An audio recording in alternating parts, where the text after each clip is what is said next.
Thank you very much, Sasha. Thank you very much, Matt. And thank you very much, Hello World, for joining everything you don't want to know about async and await. I did consciously make this a bit of a more advanced session. We will talk about most, whatever we can fit into an hour, most important topics about async and await, but we're gonna take a peek behind the scenes. I want to quote a passage from the Pro.NET memory management book from Konrad Kokosa, which has been quite influencing to me and why I always love to take a peek behind the scenes. In the book, he's quoting Jackie Stewart, a racing driver. You don't have to be an engineer to be a racing driver, but you do have to have mechanical sympathy. Konrad is then adding, this concept was then introduced into the IT world by Martin Thompson.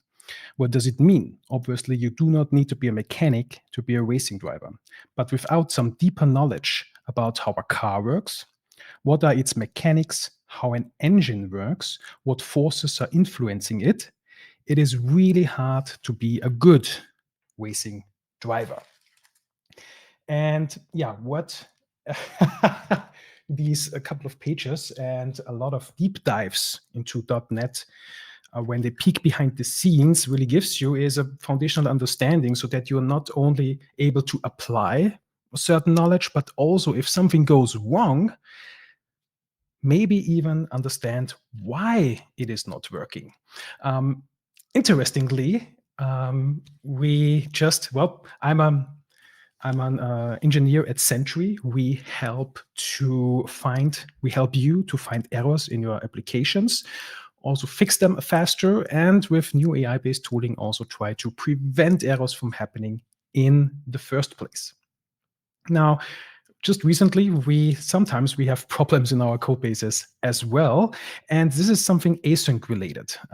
Somewhere in the code base, we try to an attempt was made to transition a task to a final state when it has already completed. So this is something that we will figure out what that means along this talk. And there is a couple of when it comes to async and await, there's a couple of components included, like an async method builder, execution context, asynchronous disposal, and task method builder. A lot of components, these work under the hood and are the foundational building blocks and driving forces behind the keywords async and await. And we will take a peek behind how they work, take a peek behind the scenes, how they really work, and then be understanding how this all fits together. Hello world, my name is Stefan Pölz. I already mentioned I'm an engineer at Sentry. I'm also a JetBrains Community Contributor, a co-host of the .NET meetup in Vienna. If you're ever in Vienna, please let us know. And also a co-host of the To Code or Not to Code live stream, where we built a lot of tools with Roslyn recently. Speaking about Roslyn, now this talk is very focused on the compiler-based async. So this async and await that has been now in .NET for many years. This is not the upcoming runtime async. This is going to be in .NET 10 as a preview and is scheduled, maybe released in .NET 10, which is now shifting a lot of complexity from how async and await works to the runtime. So the runtime is aware of async and await, or it will be. This session, when we are on the current runtimes of .NET, this is very much a compiler-based async and await. A lot of stuff will be rewritten. We could actually take a look at the Roslyn source code and at this async rewriter, what is going on under the scenes. So when we write async and await, these keywords, they don't really exist in IL code. The compiler then is rewriting our code to a so-called state machine, and we will take a peek, not at the implementation, but at the effects. All right, let's jump into a demo. we'll be spending quite a bit of time in Rider. Little console application that we start here, we print hello world, and we also print the thread ID that we currently start on. When we talk about async and await, we implicitly talk about concurrency and parallelism. So sooner or later, there are threads involved. And yeah, so here the thread that we are starting on will be thread 2. We're also always keeping this in mind when we actually switch onto a different thread or when we remain on the same thread. Because when it comes to async and await, it's not necessarily a different thread. At some point, it may be. Let's start with just some synchronous execution. I prepared a couple of methods, just a bunch of static methods. They are totally synchronous. And when we execute them, A, B, and C, we will, of course, get A, B, and C printed to the console, all in a synchronous fashion. Now let's try an asynchronous method. I have a little bit of a helper, the async console, where we can write hello world. Now, when we take a peek at this implementation, this method does two things. It has two console write lines. It prints the current time each, the text that we have passed in, and then the thread that we started this method on, and the thread that we completed this method on. And in the meantime, we will do a task delay for 500 milliseconds and will await this task. Now, whenever we want to use the await keyword and await an asynchronous operation until it's completed, then the method needs to be async. So those are await and async, those are contextual keywords. We need an async in order to enable one or many awaits in the method. And this is then where the method, the asynchronous method builder and this rewriting is going in. And we will return a task. This task is representing this operation. It is the task that is available, not the method. Now let's jump back to our example. I'm now calling this asynchronous method. When we show these two code bases side by side, when we run this, we only get the started on 2. So we actually, the method is still on the same thread that we entered the application on, but we don't get the exit because we don't await the operation. And this is a critical lesson how to understand how this control flow of an asynchronous method works. Now, this is basically our main method. We are using here top-level statements where the C# compiler is turning this implicitly into a main method. This main method is not using the await keyword, so it's a synchronous method. So we call this console write line synchronously. We call the next console write line synchronously. Now we call this method synchronously. And we then jump into this method. A new stack frame is created for this new method. We print console write line. We create task.delay, which is returning a task, which is now representing the operation of waiting or delaying for 500 milliseconds, and then we await it. Now, after await means we will wait until completion, and when it has completed successfully, we continue. If it completes unsuccessfully, like an exception is being thrown, well, then we will abort here and throw the exception back to the caller. Now, if we don't await here, the flow will be, well, we run into here, call this method, we will call this method, we call this method, we await, and whenever we await, we ask ourselves a question. Is the task that we are awaiting already completed? Is completed. If it already has completed, we will just continue execution. If it has not completed yet, we will return to the caller. We will yield back to the caller. So this method stops running. And the remainder of this method, this portion, everything after the await, is now called a so-called continuation. And this continuation will be then executed later on once this await actually has completed. But now, well, we yield back control to the caller. We are here, and then no more statements. So we just exit the application, which now means this completed on is never called.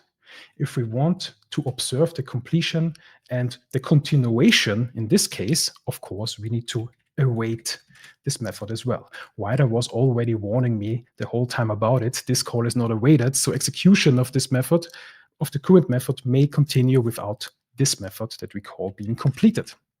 Now, since we await here, the method flow is as such. We go into this method, go into here, we create this task, we await this task. This task has not been completed because, 500 milliseconds just haven't passed yet. We return execution to the caller. Now the caller hits the await, and it needs to await until this method has completed. It hasn't completed yet, so we now wait here. When 500 milliseconds here has passed, now the so-called task scheduler is kicking in. It understands that this operation now has completed and that the continuation now may be scheduled.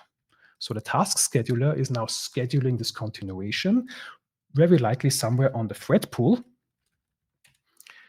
So we will very likely now get a different thread. And then this method will complete, which means this operation completes, and then the entire app terminates. And when we run this, we indeed get, well, our hello from here. Now we started on thread 2. We have those 500 millisecond delay, which is then completing on a different thread because the task scheduler has scheduled this somewhere on the thread pool, and then the entire thing completes. Now let's turn these methods that we have here into asynchronous methods. Well, when you have a void method and you want to make it async, then you make it async task returning. It could be void, but the fact is that you do not await a method, you await a type, an instance, a task, for example. We can't really await this method A now.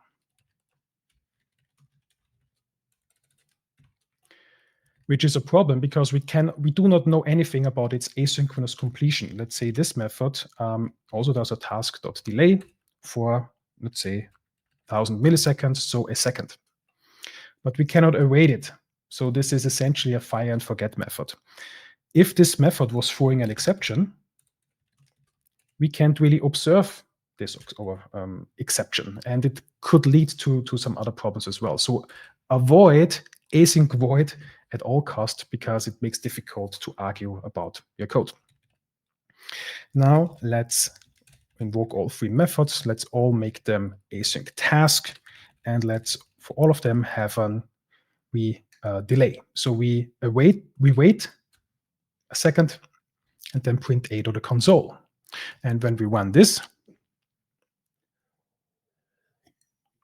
we see we wait a second, print A, wait a second, print B, wait a second, print C. We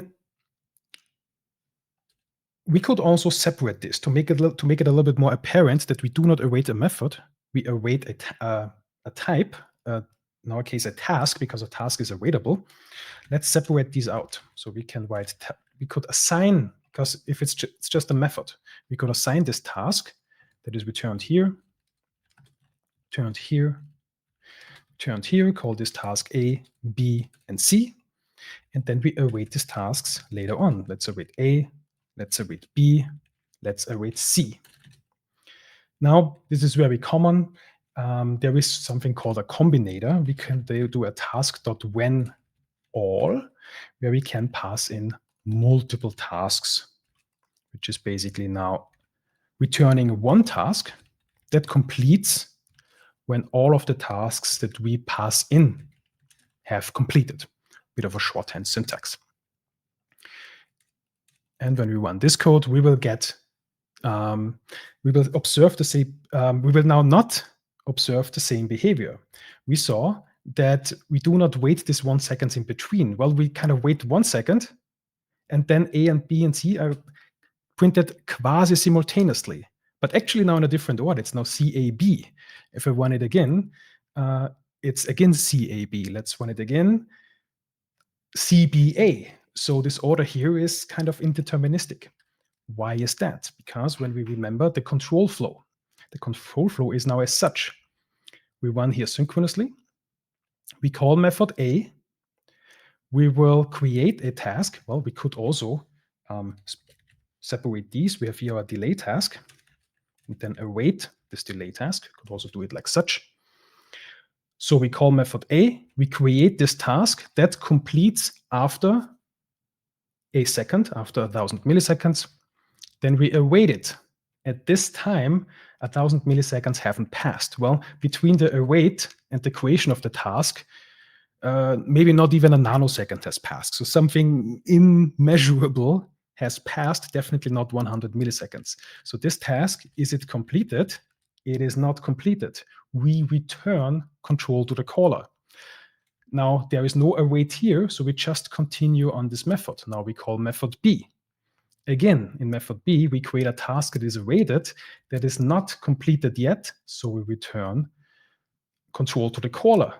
And we remember, in the meantime, the continuation is stored in this method builder and scheduled for later execution once this delay actually has completed. And again, control is yielded back to the caller. The main method now continues with calling method C. Again, another task is created, awaited. Has it completed? No. Yield control back. Now we go into task all, and the task all returns a new task. Again, we could call this combination and await this combination. Now we create a new task which completes once all of the tasks that we list here have completed. So this task is only completing when this method has completed, this method has completed, and this method has completed. We synchronously basically started all of these three methods, then awaiting them kind of at the same time. And now after 1,000 milliseconds each, again, the task scheduler kicks in, wants to schedule the continuation somewhere on the thread pool. And yeah, this is kind of non-deterministic, or maybe it is deterministic, but it's difficult to see from the outside which task is now picked up first. I guess there's a lot of timing related. So now we don't get a deterministic output because it's now depending on timing. We get CBA and CAB, so there's always different because we essentially start those three tasks at the somewhat similar time, and then they are just completed. So we await all three kind of simultaneously. With the previous, where we awaited them directly, well, we did really one at a time. So with this await that we had earlier, await, we still have asynchrony, but no parallelism. Now with that, we kind of have parallelism because the completions of those three methods kind of run independent of each other. And this is a very important aspect to understand about the control flow. And this will solidify once we take a look at what actually happens behind the scenes. So Wider has this amazing feature where we can take a look at the IL code. To be fair, I do not understand IL code. But we can also take a look at low-level C#, which is basically the lowered version of C#. So we get rid of a lot of syntactic sugar. And we will see what Roslyn and Roslin's, we actually have here a directory called, or a namespace called lowering, what Roslyn is doing under the hood with an async method. So we see that our method A actually now is something totally different. This is method A, but it does not look like anything that we have written. Our method A is now totally rewritten into something that we see there is a state machine involved. An async task method builder is created. We store the state. We start this method, and then we return the task. And this is where it shows that this operation is stored on the task, and we need to await the task in order to observe its result. And what the state machine now looks like, there is a move next. Maybe you have seen move next with iterators, like when it comes to for each or enumerables. There is also some move next involved. Actually, when you have a method that yields something, an iterator method and an async method, the state machines that get generated are quite similar. So we remember the state. Let's take a look at where our code is. Here is our code, task delay 1000. This is our code. And when we do the await, what happens is we get the awaiter because, well, the task is awaitable by getting its awaiter. And the awaiter now has the information, is this already completed? So what I mentioned earlier, here now we see it in code. The code that we write async await, but what actually gets executed is asking, has this task been, or has this awaiter completed already? If it has not completed, well, in our case, it won't be completed because a second hasn't passed, we will store a new state. Remember, we started with state -1. We now put it into state 0. Then we remember the awaiter, we store the state machine, and we call await unsafe on completed. This is essentially now scheduling or telling where to continue after this awaiter has completed. And we pass in the awaiter and our state machine. And we return out of this method. What I mentioned with control is yielded back to the caller, we literally return out of this generated method, of this move next. So control flow can now continue. And this is basically how we get this nice concurrency in. We don't really need to write like callback-based code. It's kind of the compiler doing this for us.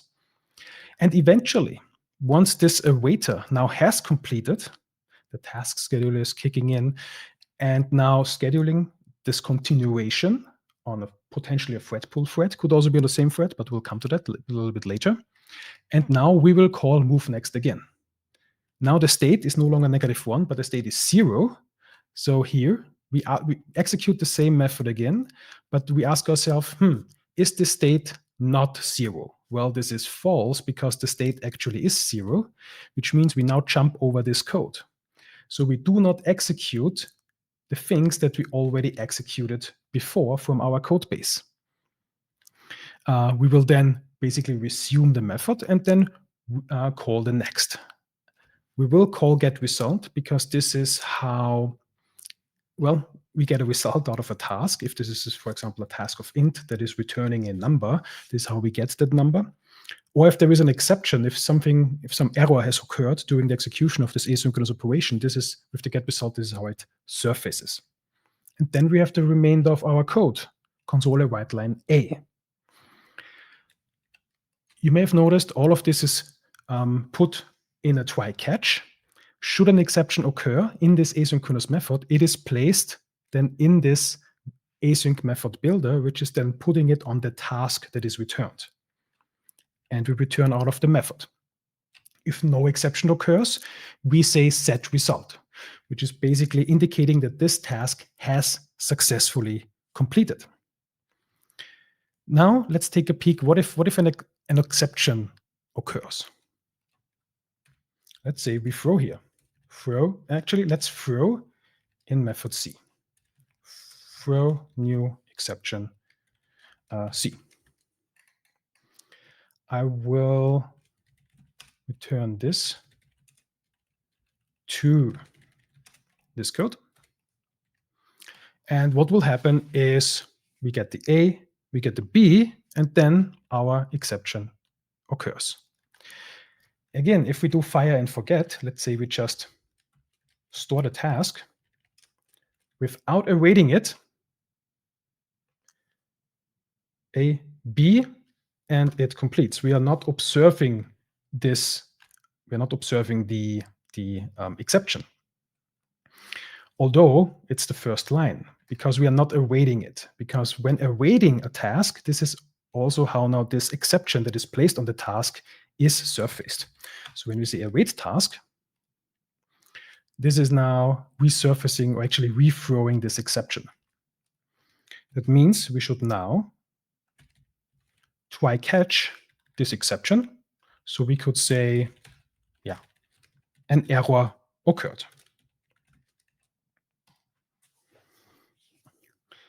And A, B, and error.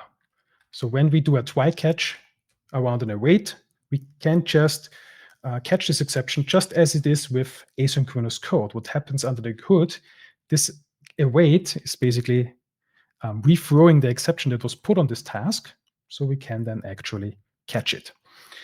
I will also want to show you async console.write task. I have here a method that is printing the current status of the task.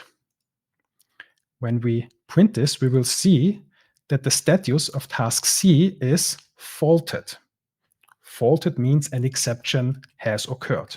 And faulted is one of the 3 terminal states of a task, of an operation.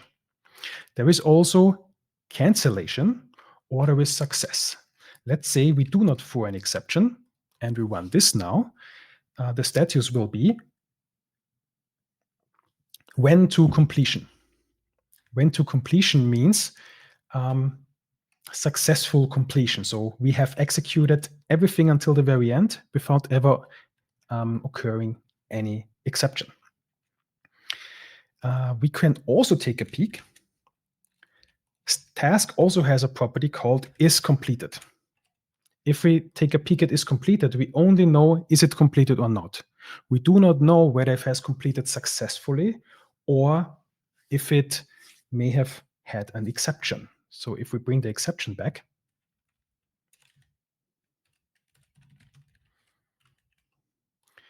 and we run this, we see that is completed is true. Yes, it has completed, but it's actually in a faulty state. Now I mentioned there is 3 terminal states. There is successful completion. There's also a property for that. Is completed successfully. So did it went to completion successfully? Has it faulted? Any exception has occurred? Or has it been canceled? Which leads me to the topic of cooperative cancellation. It's cooperative cancellation because it needs 2 parts to be involved. I'll paste in a bit of code. I will walk you through it. Should keep the method as well. So cancellation consists out of 2 things. Because it's cooperative, there is 2 aspects. It is the method that we can cancel. So a method needs to support cancellation, and the caller of that method must request cancellation. So we usually create a cancellation token source. There is also a regular overload. This thing is disposable because you can also create it with a timeout. Now, this cancellation token source is requesting cancellation automatically after a minute. This is how you could kind of do timeouts and then request cancellation after a specific time. This is why it's also disposable, because when you have timers involved, there's resources, they need to be cleaned up. Or we just directly call cancel. There is also a an asynchronous cancel overload, but if you're in a asynchronous method, which we are, then it's recommended to use the async overload, because the second part is the token. And this token, you can register callbacks to this token, and depending, do you await this callbacks or not? So we have two methods, cancel or cancel async. Anyway, we are cancel or cancel async on the cancellation token source. We request cancellation, but we also need to have the callee wait for cancellation or observe cancellation. So this is what you see pretty much every asynchronous method. Let's assume an HTTP client.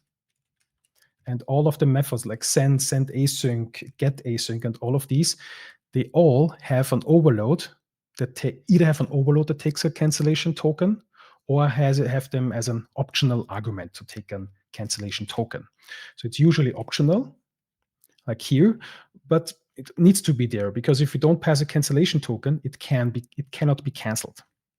then what we do here is, well, we throw null in this method if we pass in null, and we ask throw if cancellation requested. What this essentially does is checking the cancellation token, is cancellation requested, and if it was, then we throw a new operation canceled exception. Operation canceled exceptions and derived exceptions are special exceptions.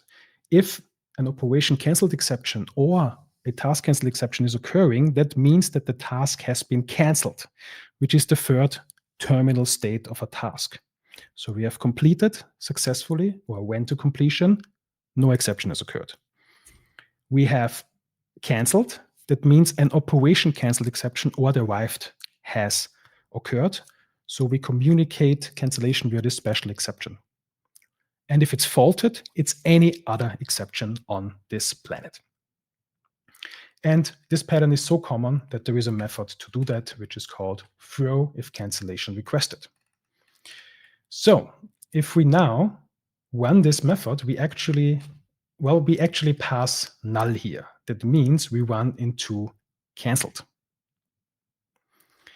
And let's see if it actually, sorry, not in canceled, but in faulted, because we throw an argument null exception. So we run into the faulted, just into the general catch. If we actually do request exception, so we now say we pass some valid string, but we pass in a token that has been canceled via the cancellation token source, we now will get into the canceled state. So we see it's canceled, the task status is canceled, and then we reach the end. Now, keeping this in mind, cooperative cancellation, I would like to ask you a little quiz. And I think we have a poll ready. And the question will be, if we run this code, so we create a cancellation token, a cancellation token source, then we do a task.run. What does task.run do? It basically runs the delegate that we pass in somewhere on the thread pool. That is also what the documentation says. Oops. It will schedule this operation somewhere on the thread pool. And here we then just await this operation. And this operation, again, that's the same write line async from earlier, where we first print the started on. We will await for 500 milliseconds, and then we print completed on. Now, task.run also has an overload, which takes a cancellation token. A cancellation token that can be used to cancel the work if it has not yet started. And then we run this task. We don't await it immediately. We actually await it down here. But just before we await it, we cancel it. Now the question to you is, what is going to happen? Are we getting a task canceled exception because we are not catching anything? Is this task here actually canceled and throwing a cancellation exception? Do we only get the first half of the story? Do we only get the started on and then we'll stop execution? Or do we actually get everything and nothing is canceled at all? While this poll is running,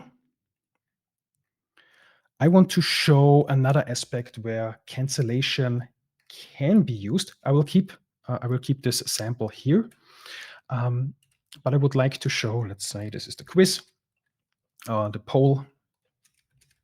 In the meantime, another aspect of where cancellation can be used, maybe you have seen it, is something like the console lifetime. You have something like in ASP.NET Core, you have an iHost, or is it iHost application lifetime? Yeah, you have this interface.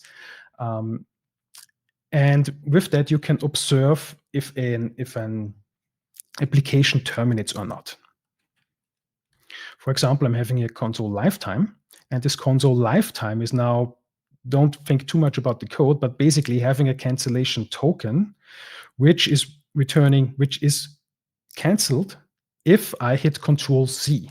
So the console application, when I hit Control C, well, basically hooking up some signals there and then canceling this cancellation token source, which is now requesting cancellation on the token.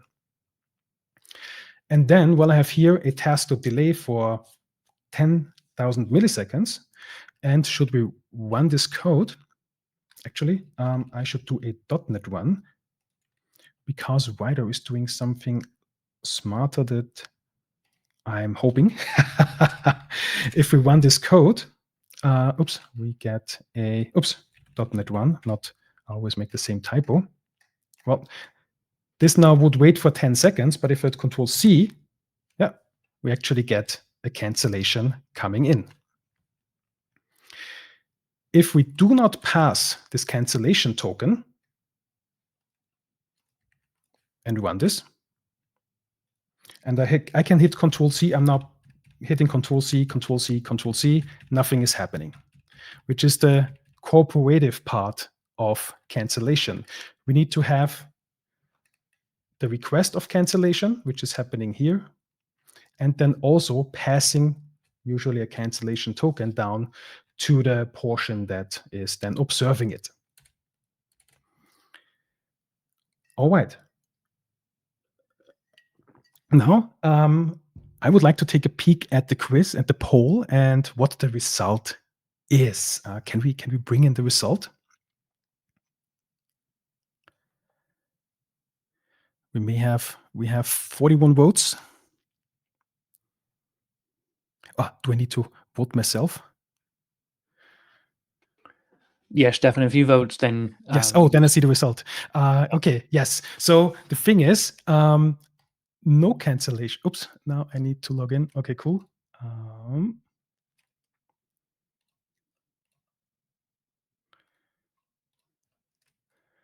I will bring this right back. Please hold on for 1 second. I've just ended the poll, actually, and it'll print the results in the chat. Oh, cool. Oh, thank you very much. And I shouldn't have closed it. Okay, now I'm getting nervous. Okay, there we go. So we have, let's zoom in. Bit of a third quite equal distribution. Well, the thing is that let's run it. In this case, we don't get any cancellation at all. The cancellation token that we pass in, this cancellation token is passed into task.run. When we take a look at task.run, indeed task.run is observing cancellation, but this is basically, just as the documentation said, only before the work has actually started. But the work is then started down here, and now we need the other part to also be. So we have the task.run that observes cancellation, but our code here is not observing cancellation at all. We just call this method.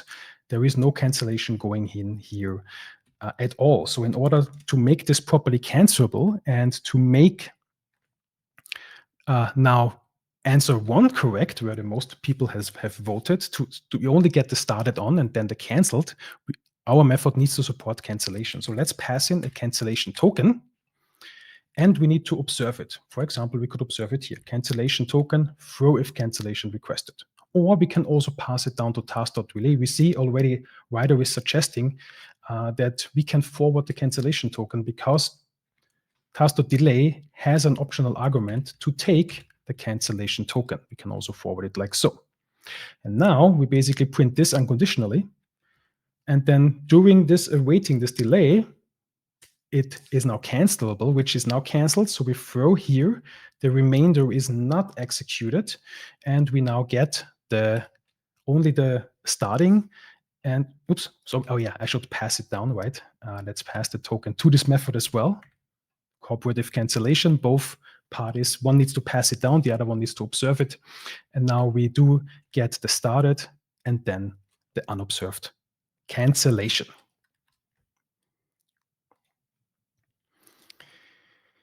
Now let's talk a bit about awaiters.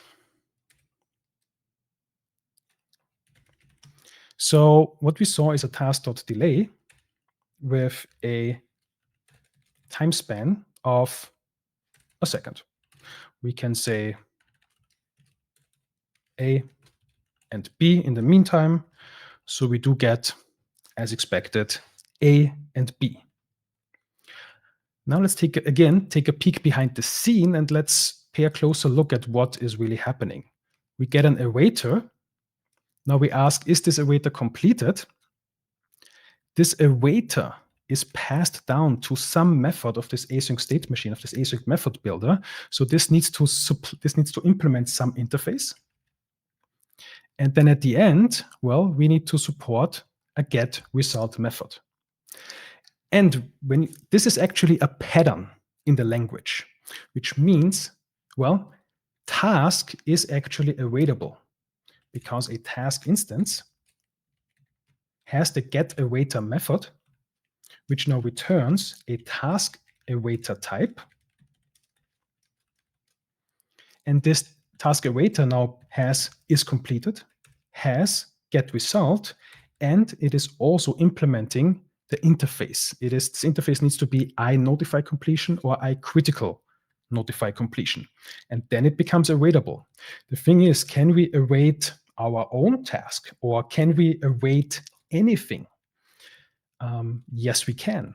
For example, we could await just the time span.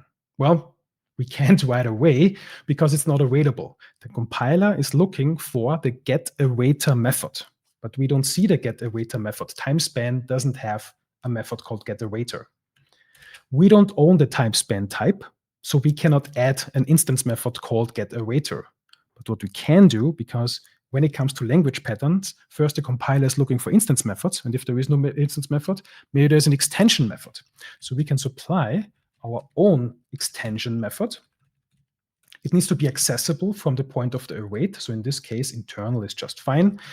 It needs to return something. We'll come to that, and we will return it. We will call it getAwaiter. It needs to have exactly that name, and we pass in the time span as a receiver type.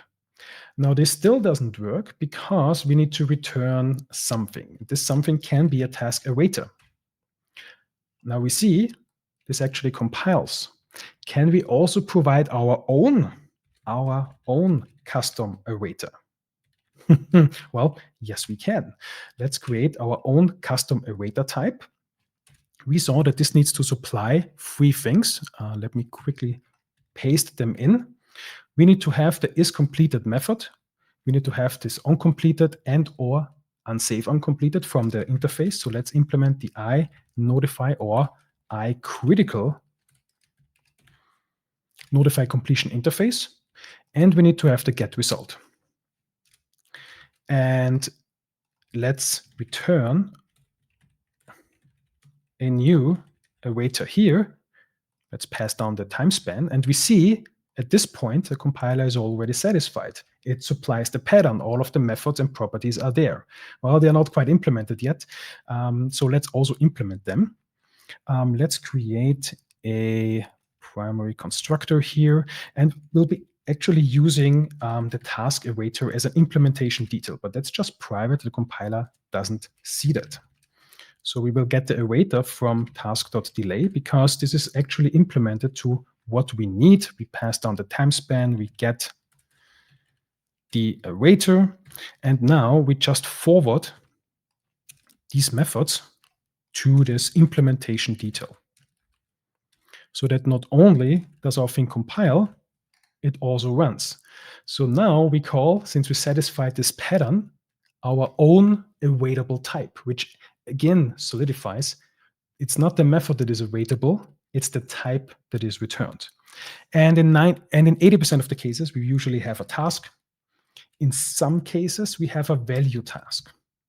A value task is a bit of an optimization. In cases where you have a value task,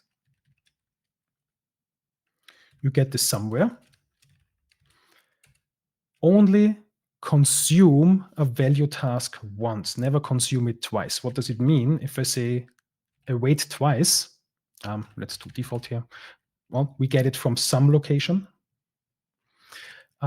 This is a pattern that you shouldn't do on value task, because value task under the hood, not necessarily, but it depends on the method that you're calling, may have an optimization that its resources may be reused.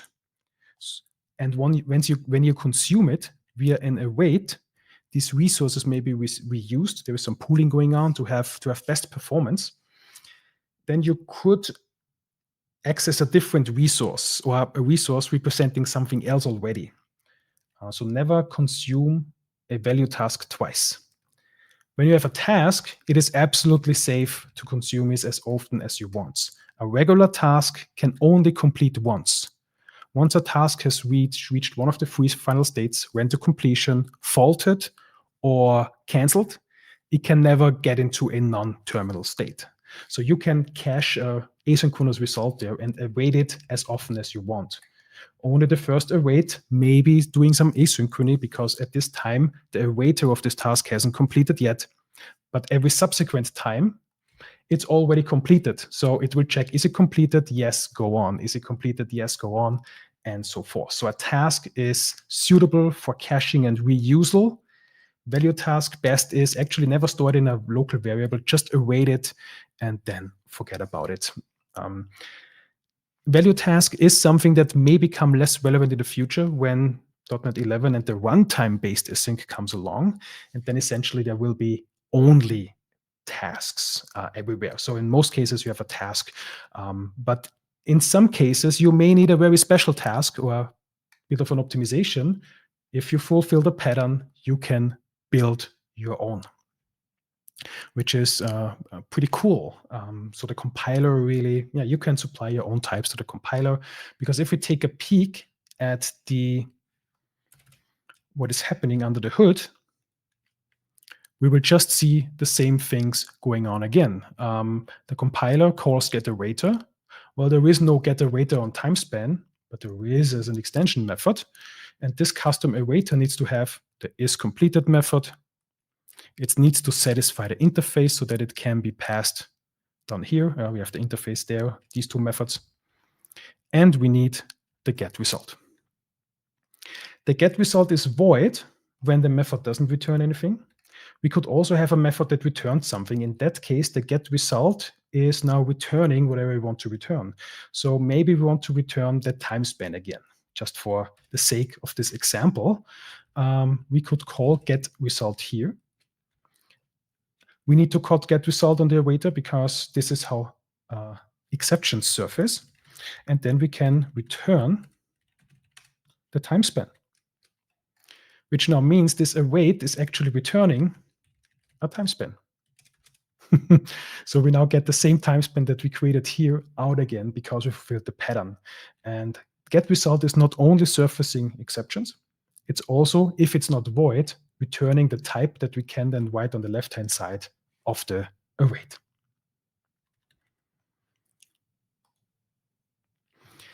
And since async and await is now quite pervasive, there has been even more support being added. For example, disposable. Let's create my disposable type.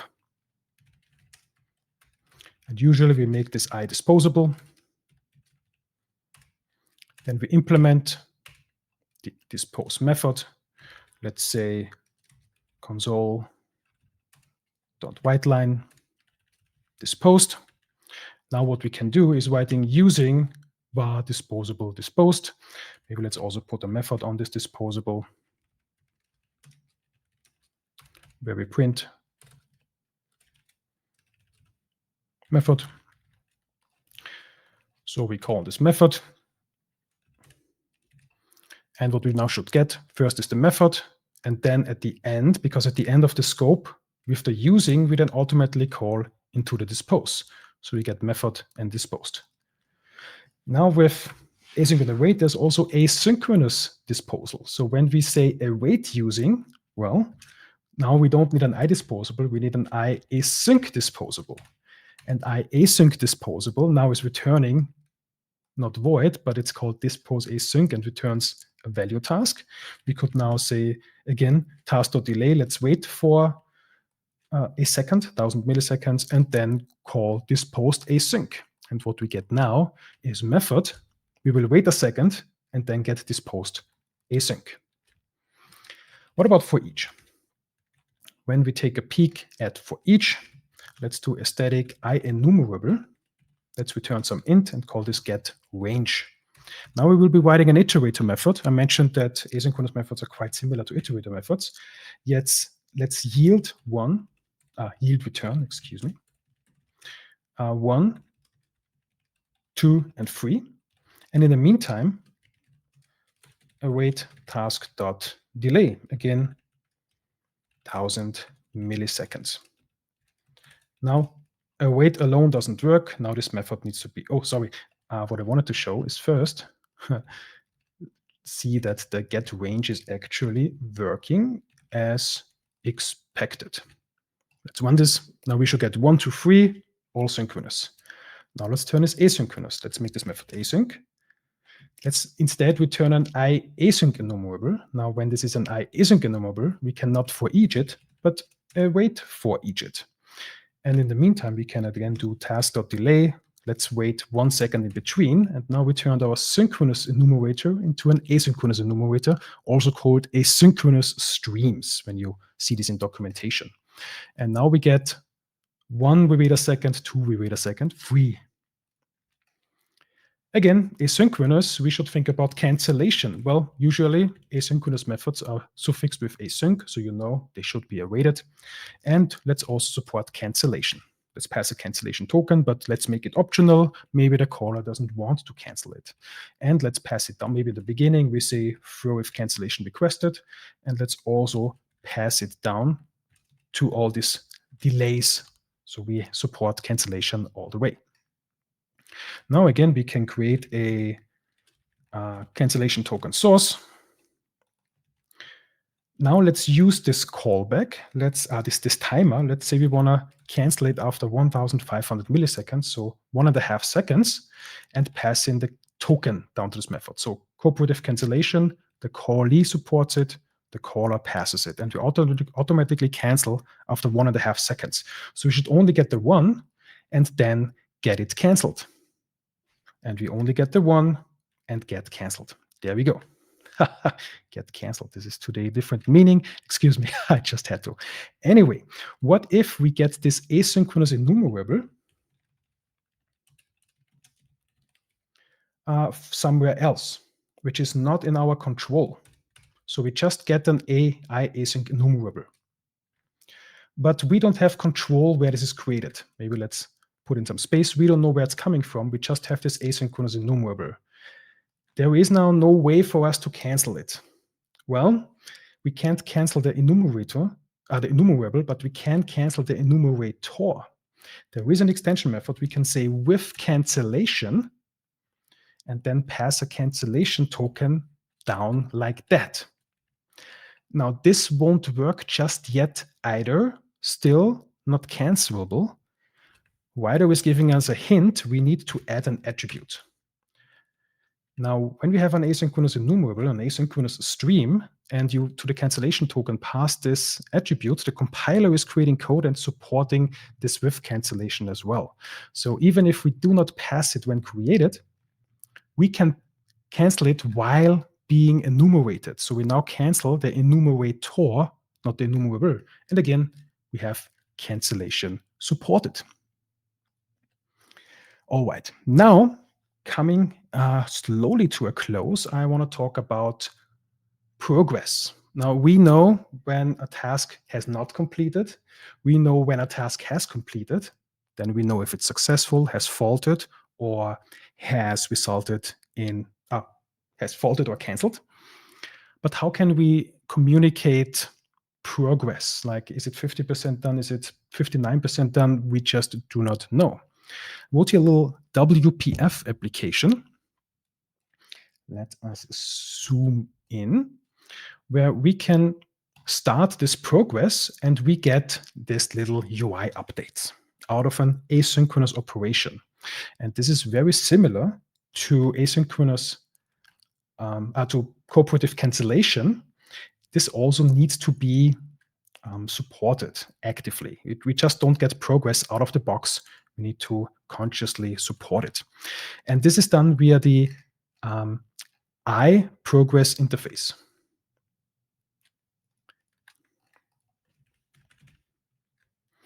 So again, I have here an asynchronous enumerable, and we also pass in a progress. Now this iProgress just has one method, report, and we can report any kind of progress. In this case, I'm just returning an integer. And well, after we await some delay, we report the current progress. And then the caller, for example, can create this. There is also, this is the progress type that comes with the BCL, which is just taking a callback that is called when report is called. And we just update the UI with the current progress, and which is then incrementally increasing this UI bar. So again, it doesn't come out of the box. We need to actively support it. The only method really that I used so far with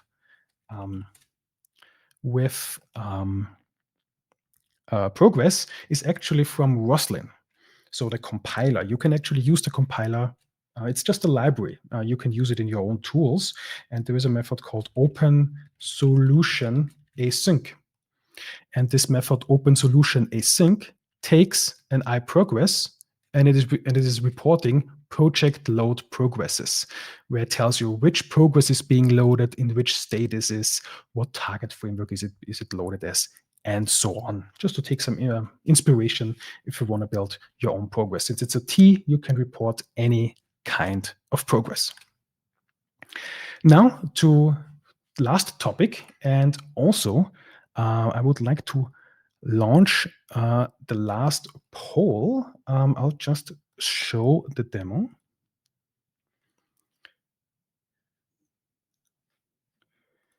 If I find it. Oops, have I removed it? Okay, but we can we can just come up with it very quickly. So the example code will be, because I guess you have seen configure await already. And configure await is kind of showing the telling where to run the continuation, if there is any. So let's say we do a console. Let's say we print the current task twice, and in the meantime we do a await task.delay for again a second, and then we set a configure await true. You know what? Actually, I should show some context. Otherwise, this will be a little bit unfair. Going to this would just take 2 minutes. Going back to this UI application, if I call this get downloads, we will run into a deadlock. Let me kill this application. Let me show where we are deadlocking at. So this should go to NuGet and download the amount of packages that have been downloaded. I call here .result. When you do .result or .wait on a task, this is synchronously blocking the caller. There is no continuations and such going on. We block the current thread until this task has completed, and then we go on. The problem is we are in an UI application. So we come here, we have here an asynchronous operation, and then we block on the main thread. The thing is, this was also launched with the main thread in mind. What we do here is we have a task to delay and then call some more things. What we do not do is configure await false. We actually do get some warnings here. Rider is telling us, hey, you should consider calling configure await false. What configure await false is doing, the parameter we pass in here says capture on continue on captured context. The context is being the synchronization context, which in this UI application is the thread. So if this is the main thread, we will continue on the main thread per default. If we do configure await false, the continuation is scheduled on the thread pool. So with configure await false, the remainder of this method is placed on the thread pool.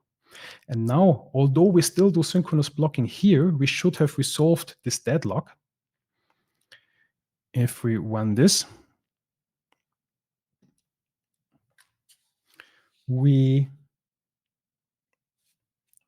get the actual downloads. So we have resolved the deadlock, but it's still not ideal because we still block the main thread. Well, what happened earlier is we were blocking the main thread here, and we have scheduled the continuation on the main thread, but the main thread was blocked, so deadlock. With configure await false, the continuation is scheduled on anywhere on the thread pool, which now results in this continuation being somewhere on the thread pool. So the main thread can actually then continue. So the main this task can complete, and the main thread, which is still blocking, we're still blocking the main thread, which is bad, then continue. What we should do is say await here, and what we could do also is configure await false here as well. And if we take a peek at what is happening now,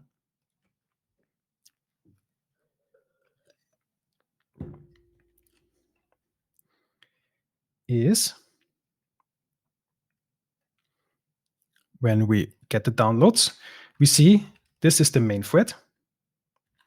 And when we jump over with the configure await false, we are now on some worker thread.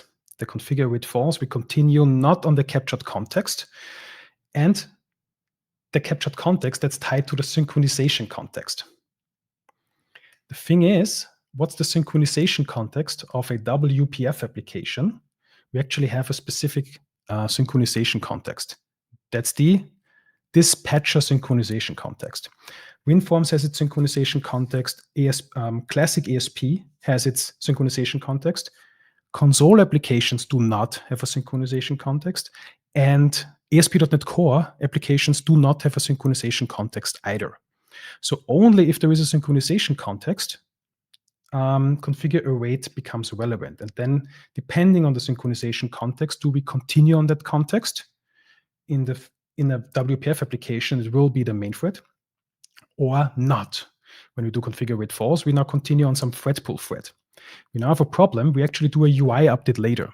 So when we run this, we will now run into yet another exception saying that the calling thread cannot update the UI. So in this case, we cannot do configure await false. We actually would need a configure await true, or, which is the default, don't have configure await at all, because we have a UI update here, which must be on the main thread.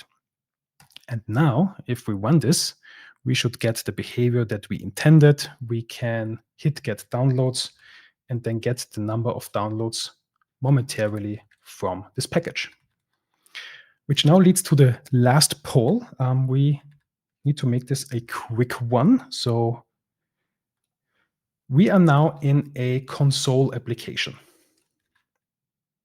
And all we're gonna do is we print the current thread, then we wait a task that waits for a second, and then we say configure await true. What do you think will the remainder of the continuation run on? Will it be the same thread? Or will it be on some thread on the thread pool? We'll move in the poll just here. Let's await a couple of votes. Keep in mind, this is a console application. Does a console application have a synchronization context? And yeah, what does that mean? What does configure await means? Continue the continuation on the captured context. What is the effect for this application? Now, since we are getting low on time, would you mind closing this poll, and then we will find the answer? I'm curious. It was just a quick poll. What the replies will be. Oh, again, almost a tie. We have slightly more votes on the thread pool and slightly less votes on the same thread. The 48% are wrong in this case. It's the 52 that are correct, because although we say configure await, so actually let's show, we start on thread 2, but continue then after a second on thread 9, because a console application, as I mentioned, very sneaky between the lines, does not have a synchronization context. There is no synchronization context. Also, another aspect that comes here, there is I mentioned the task scheduler, and the task scheduler is the default task scheduler. And with these two components in mind, if there is no synchronization context and the task scheduler is the default, then configure await essentially has no meaning. If I do configure await true or configure await false or no configure await at all, actually now let's do the opposite, configure await false, it will have the very same effect. It doesn't matter. Always continuations will be scheduled somewhere on the thread pool because it's the default task scheduler and no synchronization context. And yes, with that, I hope I was able to give a bit of peek behind the scenes and how this compiler-generated async and await works under the hood. So whenever you see in your call stacks with an asynchronous code, something with a move next and something with a state machine and some usually get result, because get result is where the exception gets rethrown, and why in some cases continuations in some application models run on a specific thread and sometimes not. I hope this gave you some insights. So should you run into some trouble, you can take this peek behind the scenes and solve it. And I hope this gave some mechanical sympathy. That's the word I was looking for. Thank you very much.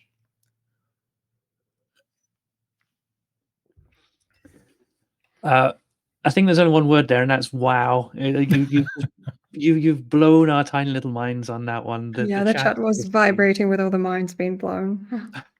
It's explosions all over the place. That was amazing. That was a fantastic deep dive into the mechanics behind all of this, and in a very understandable way as well. It was a fantastic presentation. Thank you. Thank you for having me. Yeah, it's been exciting since this was my very first talk was on async and await, and it was 5 years ago, and at that time I was still very naive. I thought I understood it. I haven't. Now, rewriting this whole talk and taking a peek behind the scenes, I learned so much more, and I think I still only understand 50% of it. That it's a rabbit hole. Geez, well, if you only understand 50%, the rest of us have got no chance. This is it. And also, we have to say that you are a master of the annotation as well. The drawing, yeah.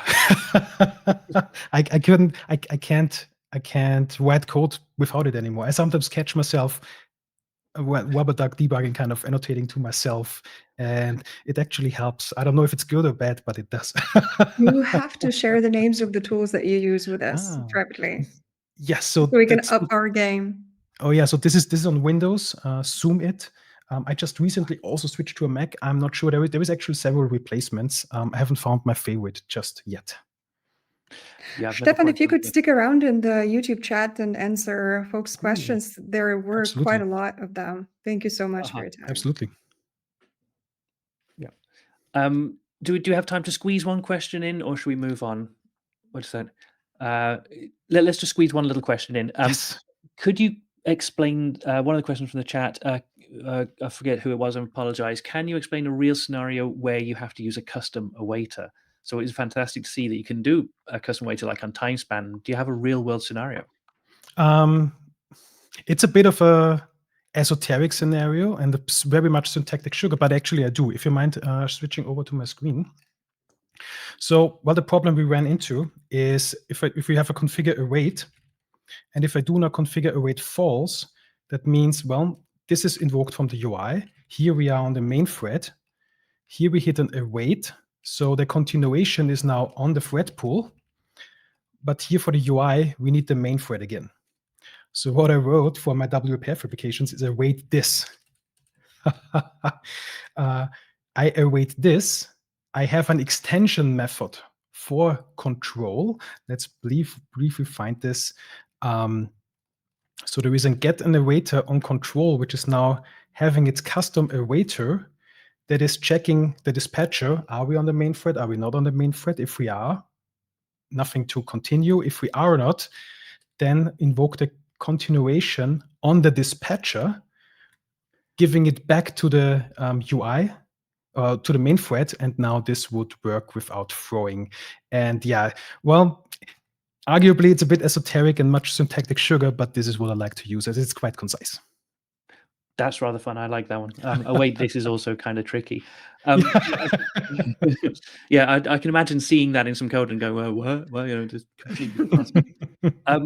as Sasha says, if you'd like to hang out in the chat for a little bit longer and catch up on some of those questions there, a brilliant session. Thank you very much for your time there, and I think we'll say goodbye for now. Thank you.